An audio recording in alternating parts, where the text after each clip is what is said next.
Así son sus libros. ¿En serio? Sí. ¿Así de feo?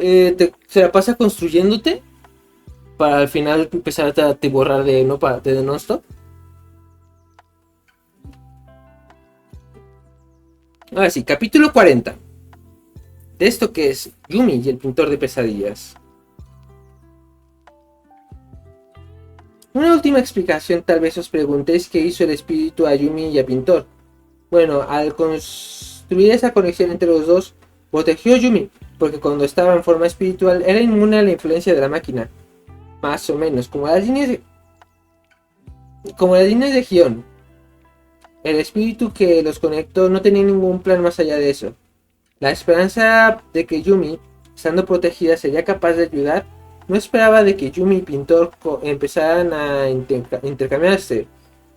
Pero cuando se juega con cosas como la conexión espiritual, aparecen irregularidades.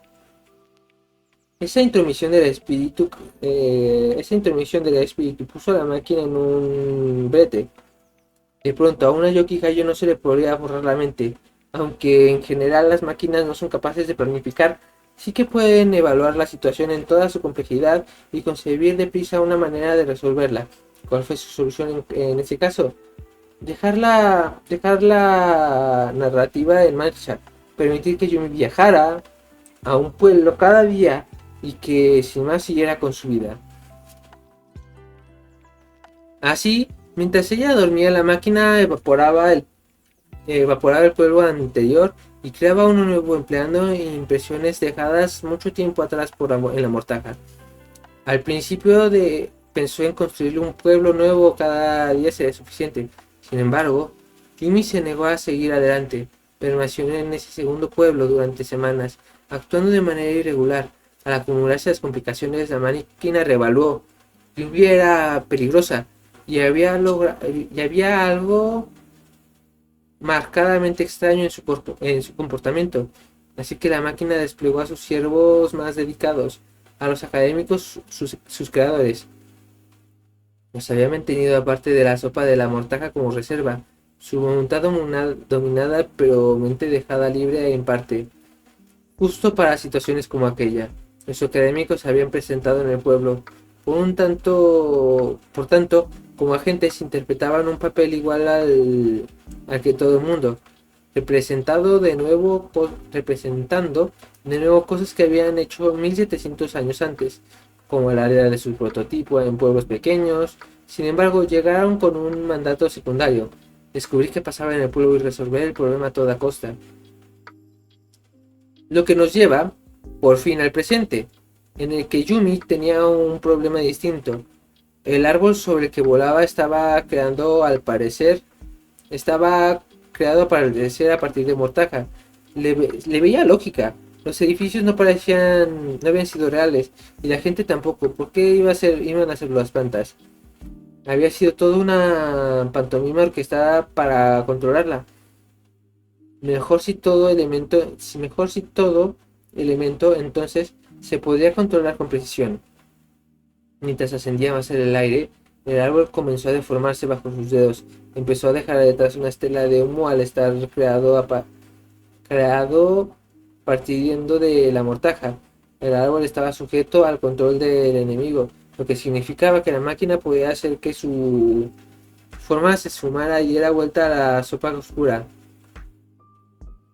Cosa que cosa que empezaba a hacer, aunque más despacio que de lo que la máquina hubiera querido. Al poco tiempo, Yumi dio contra una muralla invisible que rodeaba su pequeño pueblo. Allí la mortaja estaba pintada para transmitir la ilusión de un paisaje que se extendía sin fin. Cuando lo tocó, el muro se retorció poquito y se combó, dejando que lo atravesara. Por primera vez en casi 1000 años, abandonó físicamente esa burbuja de terreno y entró la mortaja en sí.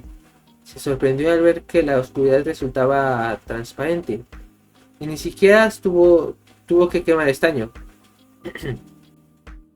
Eso de quemar estaño es de mismo.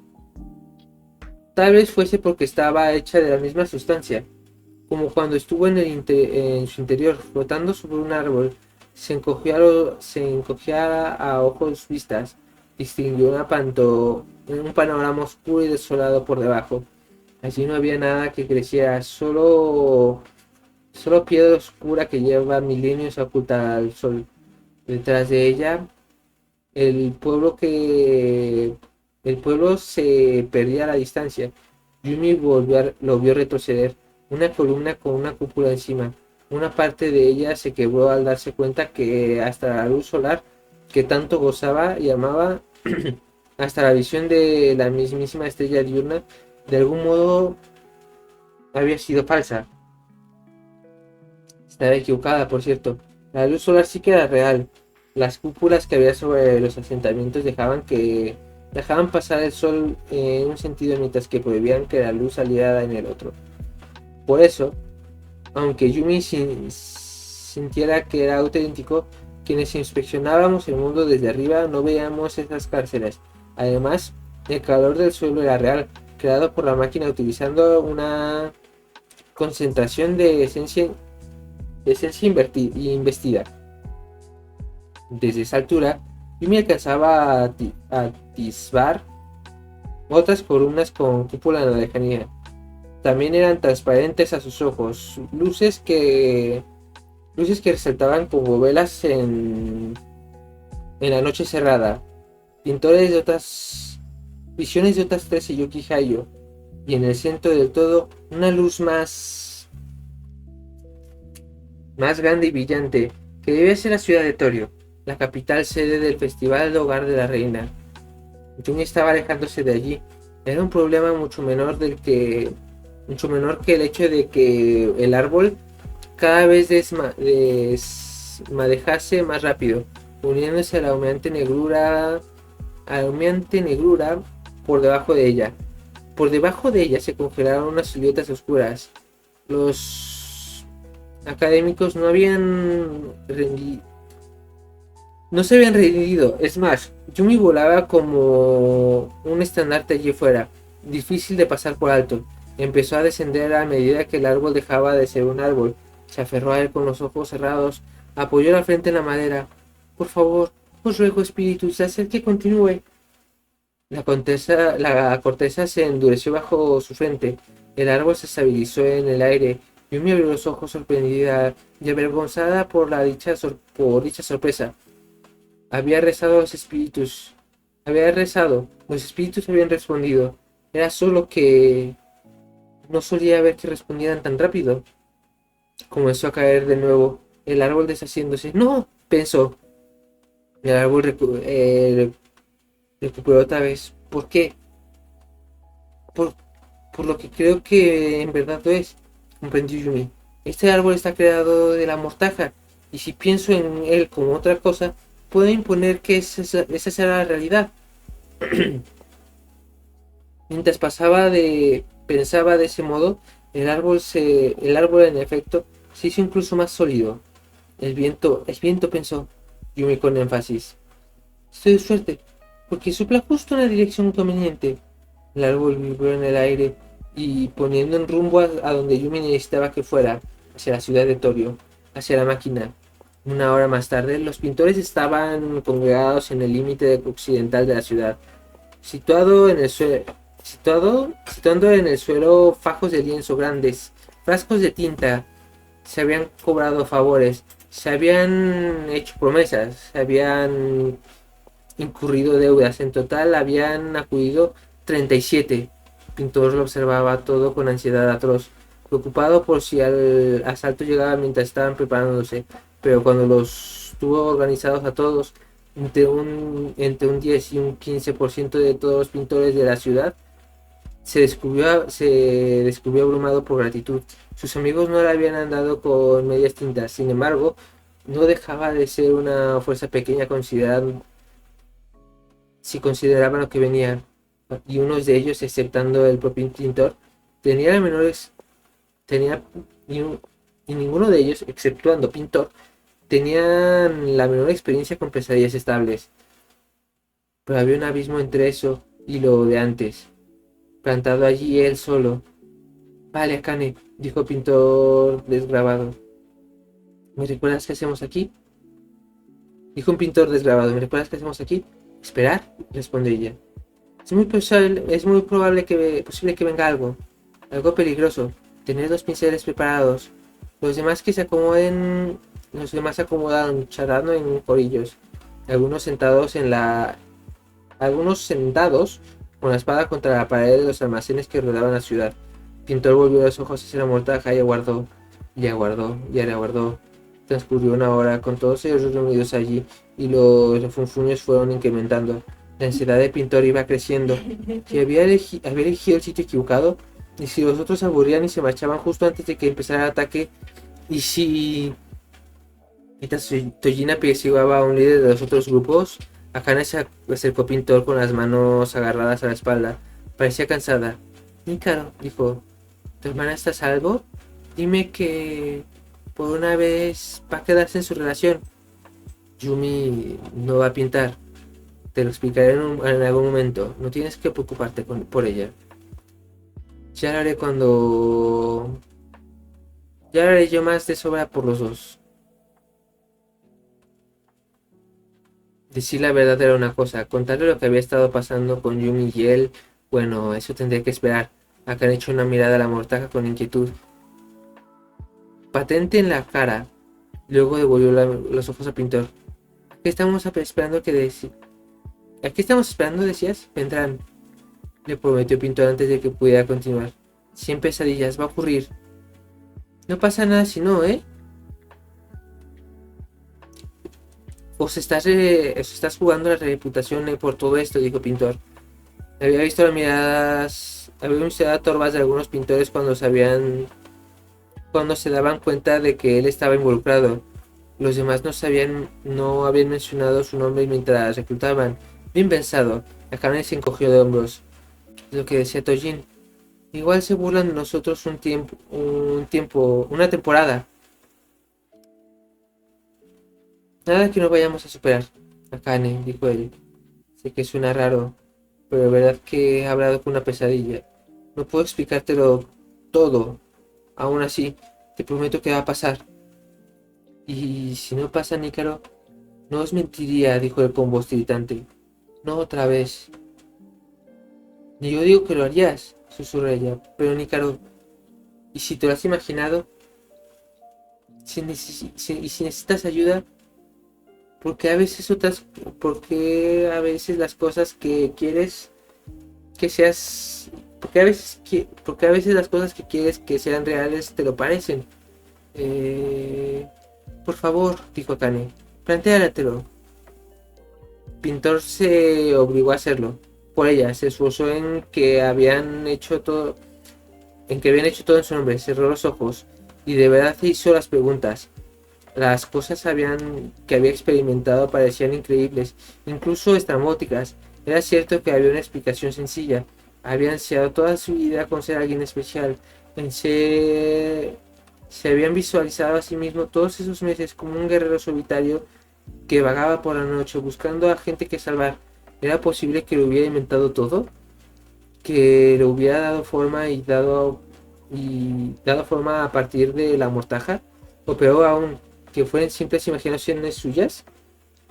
Se rebeló contra la idea, pero una parte más calmada de él, la parte que había sobrevivido al oprobio de sus anteriores mentiras, se plantó, dispuesta a examinar aquello. Si era cierto, si aquello era su fantasía, entonces Akane tenía razón, necesitaba ayuda. No era una fantasía, ni siquiera un defecto moral. Reconocerlo. Si resulta que no sale nada, dijo abriendo los ojos. Entonces sí, Akane, buscaré ayuda. Ella señaló con la barbilla, señaló a los otros con la barbilla. ¿Qué tal si les digo que esto ha sido una especie de simulacro? Que queríamos estimar qué tan rápido reunimos las fuerzas para proteger la ciudad de emergencia. No, respondió el pintor cogiendo del brazo. No les mientas. Si decides que hay que dispersarlos, diles la verdad. Que me estaban siguiendo la corriente. Recuerda nuestra anterior amistad. Akane lo abrazó. Siento muchísimo, susurró él agarrándose a ella. Por todo aquello. Y dicho, por las cosas que no he dicho. Sobre todo, Lo sabemos, respondió ella apartándose. No hablo en nombre de los demás, pero yo sí te perdono, Nícaro. Sé que no querías hacernos daño. Pintor sonrió. Chicos. Masaka, que llegaba corriendo. ¿Vosotros habíais visto que hiciera esto antes? Pintor se volvió. La mortaja estaba ondulándose, agitándose, espumando. ¡Coged vuestras cosas! Gritó Pintor. ¡Ya vienen! La gente se apresuró a levantarse boquiabierta, estupefacta, mientras las pesadillas empezaban a emerger. Algo que me caga de este pintor, de este escritor, es que estás aquí, ¿verdad? Todo va a emerger. Lo que sigues. Yumi supo que mientras se aproximaba a la ciudad de Torio que tenía que dejar que el árbol aterrizara. Se cortó la... Sí.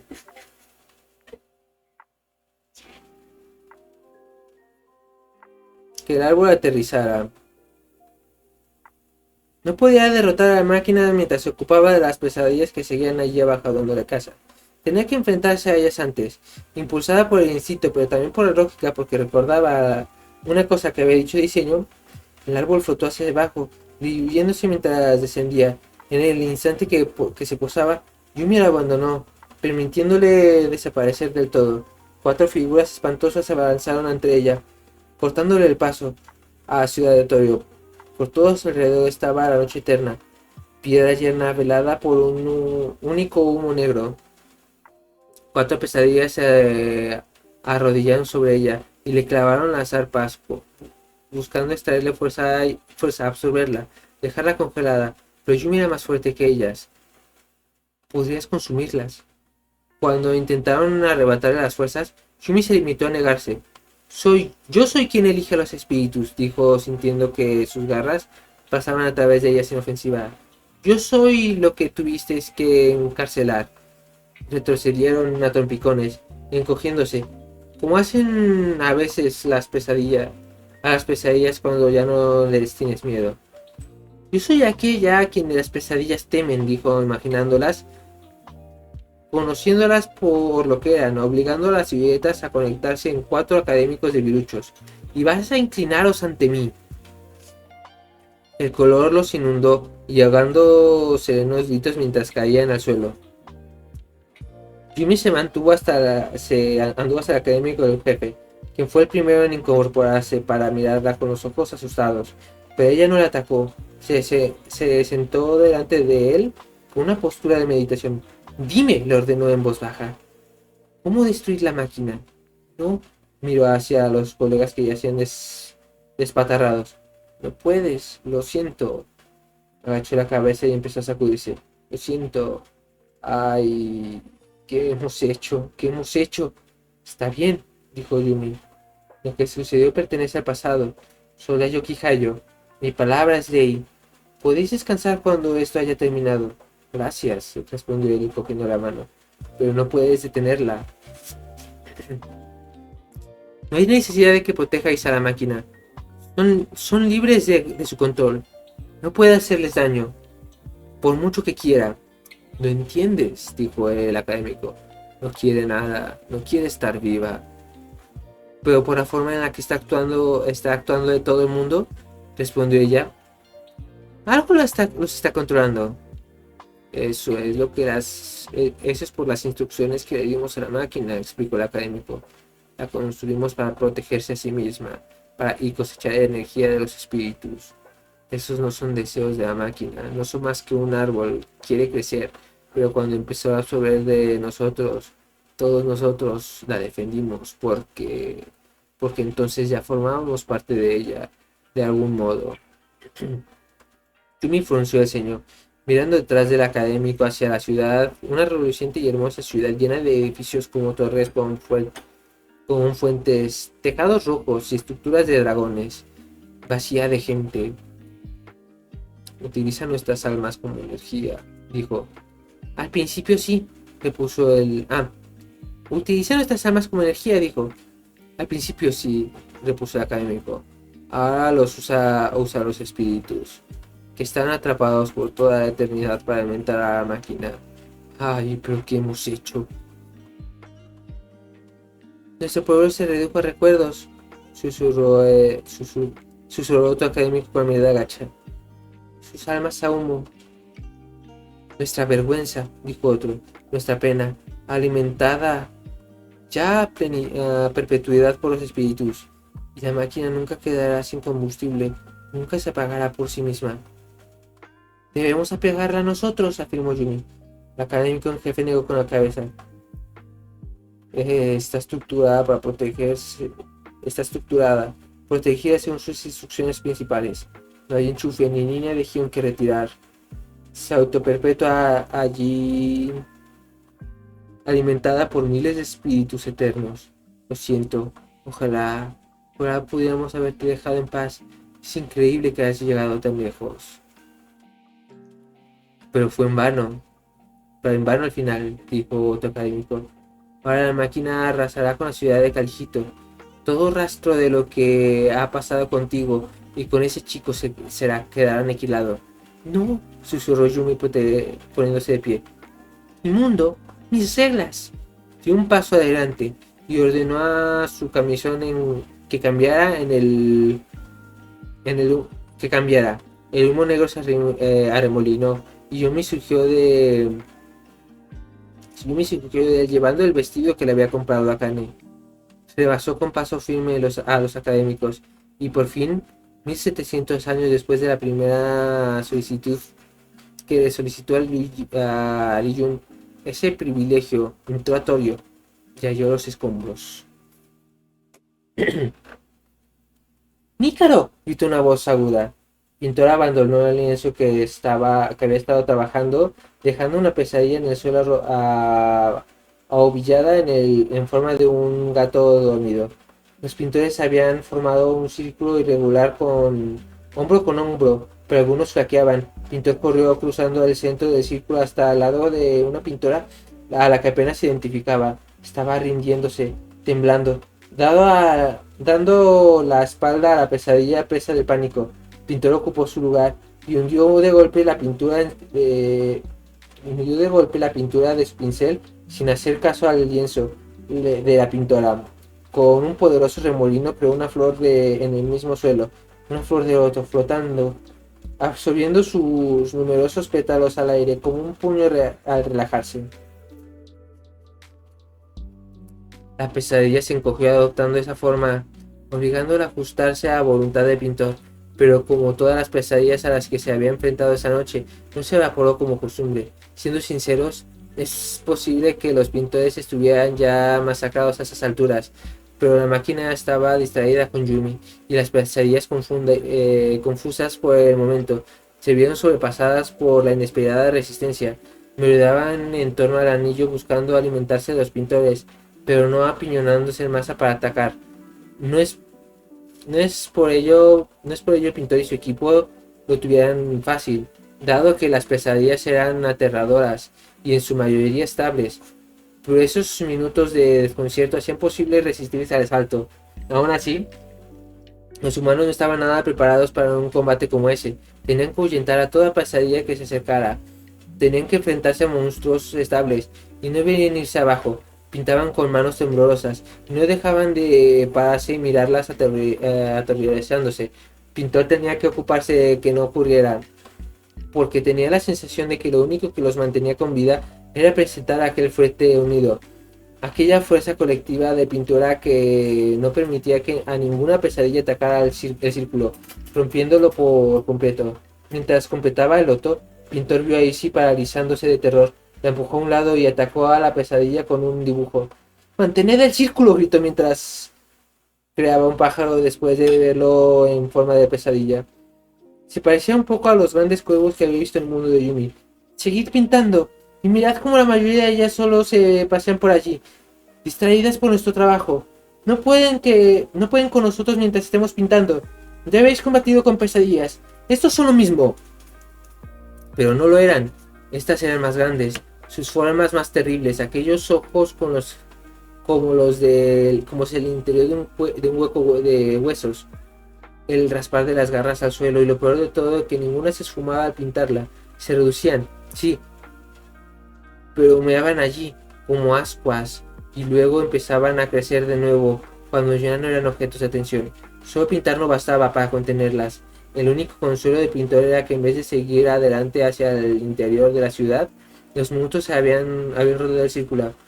De momento Carijito estaba a salvo, pero mientras Pintor terminaba de ayudar a Izzy, llegó un chillido desde el otro lado del círculo. Dio media vuelta y vio a Nakari, una pintora de 40 y tantos años, caer en un destello de sangre, cuando una pesadilla se hizo con su nerviosismo y avanzó atacando. Otros pintores agarraron a Nakari mientras farfullaba en el suelo, mirando horrorizados los tajos que tenía en el costado, en el brazo. Pintor tuvo que saltar sobre ella y reforzar el frente, pero necesitaba capturar 3 pesadillas a la vez, así que sin pensar, regresó al bambú, el sencillo bambú. En ese momento resultó ser lo que necesitaba. Petrificó a las 3 pesadillas por unos instantes, en el tiempo suficiente para que llegara alguien más a ayudar. No podía impedir el avance del ejército entero por sí mismo, no podía detener a las pesadillas en absoluto. No de forma permanente, era solo cuestión de tiempos. Me caga este escritor. Escombros. La bella ciudad que había visto desde fuera era una ilusión. Un mural pintado en la superficie del muro que protegía el lugar. Quizás fuese el aspecto que había tenido en antaño, siglos antes. Yumi anduvo entre piedras caídas y paredes destruidas. Los tejados se habían deshecho del todo mucho tiempo atrás. Resultó que no había podido visitar la ciudad de Torio no había podido visitar la ciudad de Torio, solo su tumba. Una estructura permanecía en el mismo centro de la ciudad. Yo imaginó con un gran salón de exposiciones con estandartes en la fachada delantera para el Festival de los Espíritus, el lugar donde los académicos habían desvelado su asombroso y más reciente proyecto, una máquina capaz de invocar espíritus y proporcionar una nueva fuente de energía. El Gion iba a cambiar el mundo. Desde lo alto de la escalinata, Jimmy se volvió para estructurar a través de la mortaja. En la lejanía brillaban puntos de luz dispersos por toda la ciudad del directorio. A nosotras no puede derrotársenos como el resto, se susurró a sí misma. Recuérdalo. Entró en el edificio. La máquina estaba allí, dominando el interior como una seta gorda, mucho más crecida que todas sus hermanas. De 10 metros de altura, con centenas de patas, apilaba piedras por todo su alrededor en un proceso eterno, mientras otras patas iban derribando los apilamientos al tiempo de completarlos. Debían haberse estropeado mucho tiempo antes, pero la investidura, el humo reparaba cada junta desgastada. Se emplazaba toda extremidad resquebrajada. Podría decirse que era una máquina de muerta viviente. Estaba rodeada por miles de espíritus, agolpados en el exterior del anillo de piedras y tirantes, entidades de luz líquida azul y roja, en remolinos imaginadlas como orbes congelados de agua, pero ondulantes, moviéndose a un ritmo como el público en un concierto o en un sermón.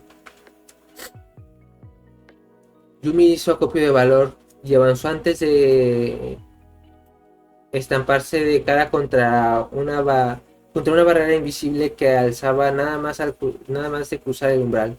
Apretó las manos contra ella y miró atrapada fuera de aquel lugar. Estaba escudado como habían dicho los académicos. No podemos contenerlas, gritó Tojin tirando de Pintor por el brazo. No funciona, se recuperan después de que las pintemos. Pintor echó un vistazo al centro del círculo donde se acurrucaban ya 6 compañeros que trajo con distintas heridas graves, sangrando charcos como si de tinta en el suelo. Una mujer no se movía en absoluto, otros gemían de dolor. Las pesadillas habían atestado las calles alrededor de una bullente apariencia infinita de masa de negro puntada por aquellos enfermizos ojos blancos, haciendo presión, obligando al círculo a replegarse, cada vez más audaces a medida que reprobaba de la momentánea confusión. Los pintores estaban quedándose sin lienzos. El suelo estaba cubierto de tanta que se resbalaba. ¿Qué hacemos?, preguntó Tojin alarmado. Nícaro, ¿qué hacemos? Pintamos. Pero, pintamos, gritó Pintor. Porque si no, entrarán a la ciudad. Si nosotros la gente muere. La gente no nos hace caso, exclamó otro. Apagan la luz. Duermen. Porque no pueden hacer nada más, vociferó Pintor mientras empezaba otro cuadro. Somos la línea entre sus miedos y su carne. Ahora somos la guardia del sueño. Ahora somos la guardia del sueño, repitió Tojin alzando su pincel. Ahora somos la guardia del sueño. Otros adoptaron el grito mientras una pesadilla particularmente se alzaba sobre el grupo. Tenía más de 4 metros y medio de largo, pero Pintor le era conocida. Sí, conocida. Lupina, una forma humeante con bordes acertados de cristal. Li Yun estaba allí y... Li Yun. Pintor abrió mucho los ojos y era la respuesta. Yumi se arrodilló, derrotada ante la barrera invisible que rodeaba el salón de la máquina.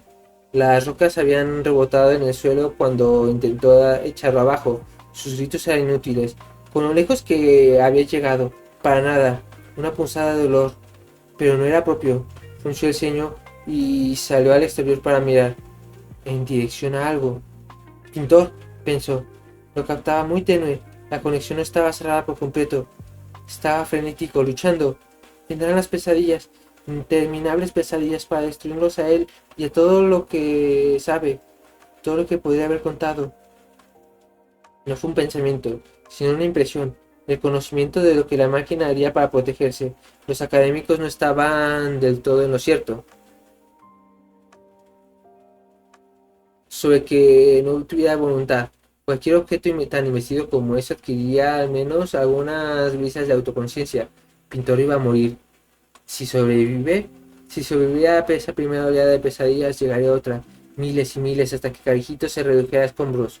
Yumi se volvió de nuevo hacia el espantoso aparato, con lágrimas en los ojos. La máquina, por su parte, prosiguió en su eterno apilamiento. Para ella, una pila era como cualquier cosa. Cosas que construir, tumbar y construir de nuevo. Había tallado las paredes interiores en el suelo y mucha piedra debajo para seguir alimentando sus esfuerzos. Bajo ellos yacía la arena en la que se habían convertido las piedras anteriores con el paso de los siglos. La máquina no le importaba. Yumi se alejó del salón de la máquina bajo la escalinata con su vestido fluyendo, ondeando al viento. En el inmenso patio que había delante, en otro tiempo magnífico, ahora Cascotes se arrodilló y empezó a apilar. Pintor intentó forzar a la pesadilla de Yun a adoptar la forma de un pájaro, un gato, o ni siquiera la de un bambú. No observó la mutable oscuridad para hallar alguna impresión vaga. No necesitaba esas muletas. Sabía lo que era la pesadilla, la conocía, ajusta e inflexible, pero en el fondo solo pretendía ayudar. Esas líneas en la frente, esas hojas gemelas en el pelo, ese vestido acampanado. La miró mientras pintaba, pero captó los efectos de lo que estaba haciendo. Por murmullos de los pintores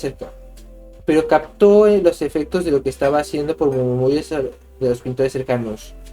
No sé. Debía pintar a las pesadillas como personas. Una persona aún podía matarte. El objetivo era escoger algo inocente e inofensivo, y June era todo menos inofensiva. Y sin embargo, Pintor conocía esa pesadilla hasta la médula. Eso cambiaba todo.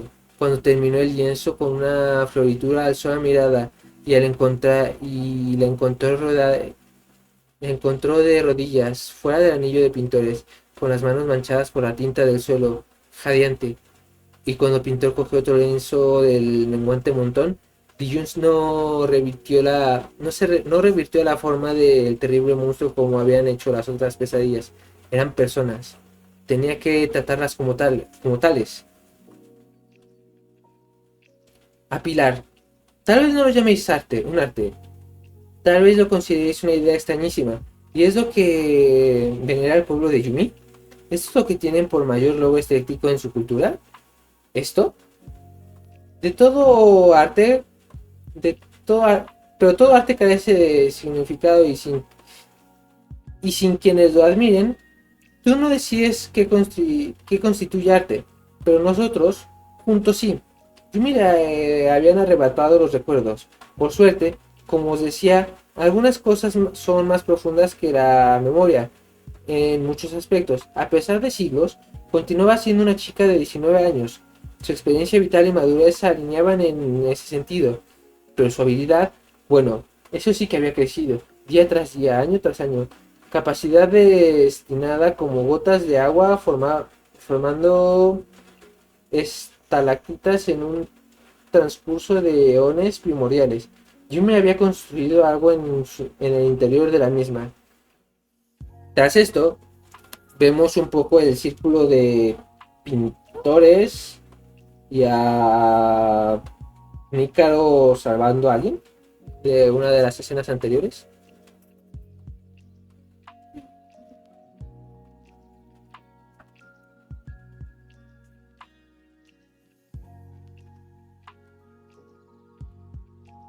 Terminando este capítulo nos vamos a dar una pausa de unos minutitos para ir por agua. No era solo buena pilando, no era una mera maestra. Yo era literalmente la mejor que había vivido jamás. Con la práctica de 20 o más vidas enteras, que había soltado que se soltara todo lo cambió, porque en ella había un poder muy superior a la religión. Pintor no conoció a los demás toreses tanto como a Lijun, pero había pintado a varios de ellos hacía poco, durante sus meditaciones. Empezó por allí, con líneas amplias y fluidas, tratando a la silueta del alcalde del pueblo. De entre el mar de pesadillas, una cambió, transformándose, volviéndose a ser él mismo. Con un grito, Pintor hizo que varios aliados pintaran las pesadillas que cambiaban entre él y esa, para encogerlas y ver mejor al manifestarse detalles. Pudo ser más preciso. La pesadilla que quería volver a ser una persona. Pintor podía sentirlo, y mientras bosquejaba su forma general, el alcalde le proporcionó más detalle hasta que Pintor dejó al hombre de pelo ralo, ahobillado en el suelo, temeroso y helado, pero también inocuo. Era un proceso lento, pero los demás se envalentonaron al ver lo que estaba pasando, que de alguna manera el Pintor había hallado una forma de avanzar en vez de seguir estancados. Contraatacaron con fuerzas renovadas, Tojin y Akane dando voces de ánimo, conteniendo entre todos la mera y paralizando las pesadillas una por una, a medida que a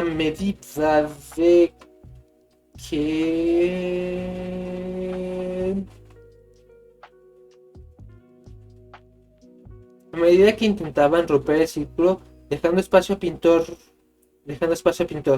una por una, persona tras persona.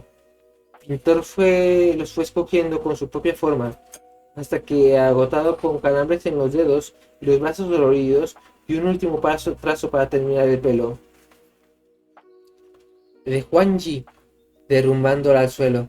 Parpadeó al caer en cuenta de que la calle exterior de la ciudad estaba calmada, salvo por los gemidos de los pintores heridos y los exhaustos suspiros de los demás. Se había acabado, y de algún modo lo habían conseguido, habían terminado su cuadro, y el resultado era un centenar de habitantes de Torio, muy perplejos y irados. Pintor dejó que el pincel cayera de entre los dedos y traquetara en la piedra. Miró al oeste, miró hacia la mortaja a través de ella, hacia alguien que captaba más allá, alguien que estaba concentrándose con una atención increíble. Y con esto acabamos el capítulo 40. Fue eterno el capítulo 40.